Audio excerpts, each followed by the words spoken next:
We are once again joined by Dr. Anthony Sami for more discussion. I want to talk about Pope Francis's pastoral style and form of communication. He was often known for these spontaneous phone calls to ordinary people. Why did that resonate so much with people? They never actually. What happened was the hierarchical Catholic Church. There is a pope in the top, and then all the cardinals, then bishops, then priests, then the lay people. So there was a kind of hierarchy which was created, and this hierarchy was, in fact, you know, whether you like it or not, that was actually a hurdle where people couldn't enter easily to understand their hearts. Neither the hierarchy from the side of what lay persons are feeling, what is going on. A formal way of behavior of part of a big the vestments that you put immediately. They think that we are.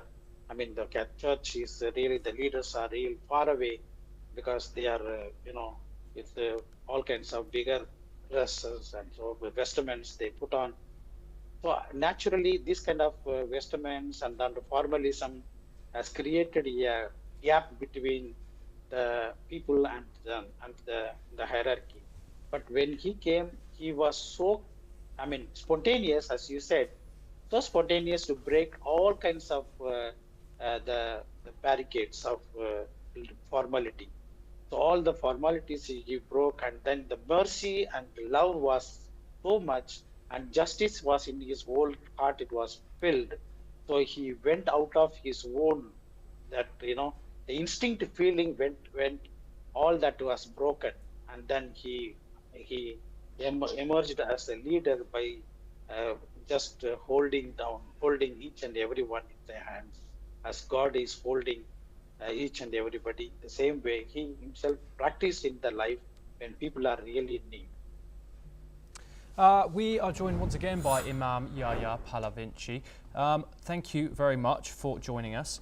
In Africa, where Catholicism is booming, how was Pope Francis's visit received? And I also want to know, he has his openness to indigenous cultures seen during the Amazon Synod altered missionary strategies over there. Well, yes, I think that one of the major roles, according to your question, in Africa of Pope Francis' visits and mission and inspiration was at least to try to avoid any confusion between power and religious identity. So, so he, of course, was supporting the spiritual universal dimension within Christian Catholic churches in Africa as an occasion for relief, for education, for knowledge, for peace, but not as a political interpretation conflicting against another religion. So he would not approve any polarization again, where one side would abuse of the Christian Catholic identity or any other kind of religious or non-religious identity in order to justify hatred and conflict.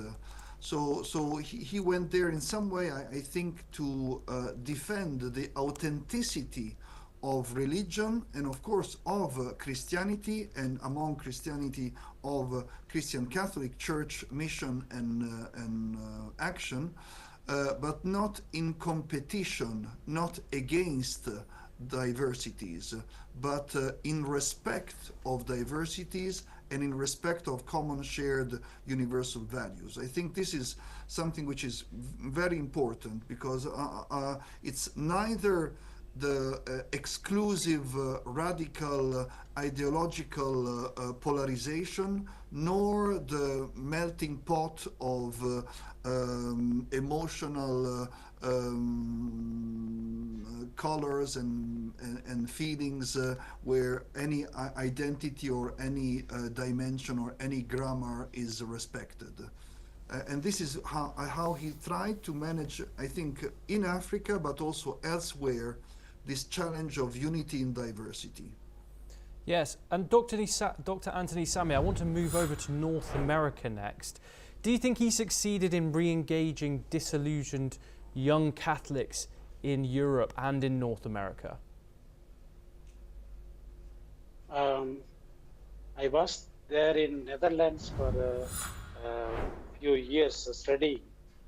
Uh, okay, the Europe has got their own problems. Uh, that religion has. Some people have got a religion. Okay, they say no problem. Some people have no. I mean, they don't like any religion as such. But the human values as such, yes, they have. That we have to. We have to.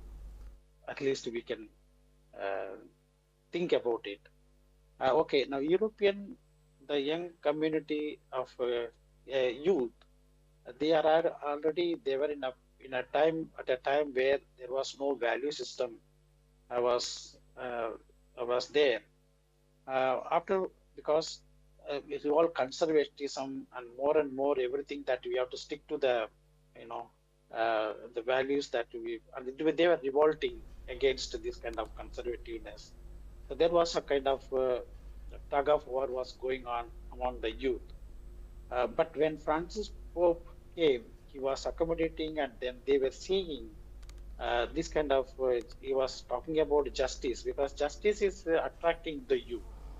Also, the participatory nature. He talked about the youth because he called the youth a synod, and each and every youth he called, and then he had a synod and he talked with them. There was a dialogue with the youth. It's the biggest youth group that all over the world people, uh, the, the youth community, they have went to Rome, and they had a different dialogue that have taken place. So what they expected, what did they want actually, he started inquiring from the youth. And one of the things that not only he has got a dialogue with the various kinds of religious sects, but also he had a dialogue with the youth, especially. He wanted to understand what actually youth today they are feeling about what religion. So he has come out with a lot of things that youth was appealed, and that thing, first time in life history, the youth started liking towards Pope as such. There was a lot of transformation. Slowly, it is taking place among the youth. I could see that there is a new U-turn.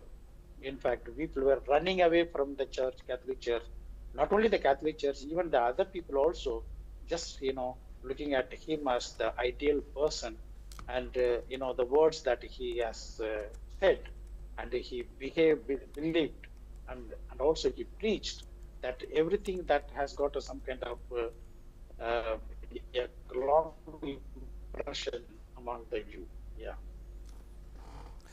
Yes, and Dr. Anthony Sami, how do you analyse, obviously this was a new thing, how do you analyse the use of the Pope's social media? Obviously, he's the first Pope who's ever had to use this. Do you think it was used effectively? I found it really interesting. People are just, not. Actually, it is opening because according to the nature of the time, social media is playing a very crucial role. So he also opened. Okay, he can tell his about his mind. Also, people can share. There is a lot of openness. Not only he is as a pope as such that he has got his own routine work, but also he has opened to the digital system. So what is happening? So in order to know, and also he expressed also because this is one of the way platforms that newly come up, and I found that there's very effective way that youth, especially, they are looking into this kind of digital system they got influenced. Yes. Yes. Dr. Imam Yahya, what do you think of I've just asked Dr. Anthony Sami, but what do you think in this modern world? What do you think of the Pope's use of social media and the way that he interacted with not just Catholics, but with the world through Twitter, through Facebook, I believe that he had? Well, if I may say, this was a revolution. This was a revolution for a Christian Catholic leader, but it also provided again to be more open to the changing world and not to impose the idea of a world that does not change. And I think this again, it's an example of open-mindedness, of flexibility, but also of humility, because to have a social media does not mean to be more concentrated on an institutional spiritual authority. So he was a wonderful holy man, but he was aware of the times and of humanity. And in order to communicate in the best way, he would accept or try to understand and try to manage and adapt to the means of communications that are as I said, means, but the difficulties were rather on the content. And if I may say, this was also, since the beginning, one of his challenges, even within the Christian Catholic Church, because he was a revolutionary also in terms of where he decided to sleep and to live, or even in some ceremonies to be much more less ceremonial, but more practical. And of course, within the Christian Catholic Church, or even in other religious communities, one might see this as a lack of care in what is a dogmatic or doctrinal or symbolic rituals. But as far as I could have the occasion to meet him and to talk to him and to learn from him several times in the Vatican and in the world, I think he gave the priorities to essential content of messages, and he would use any mean in order to go to the point.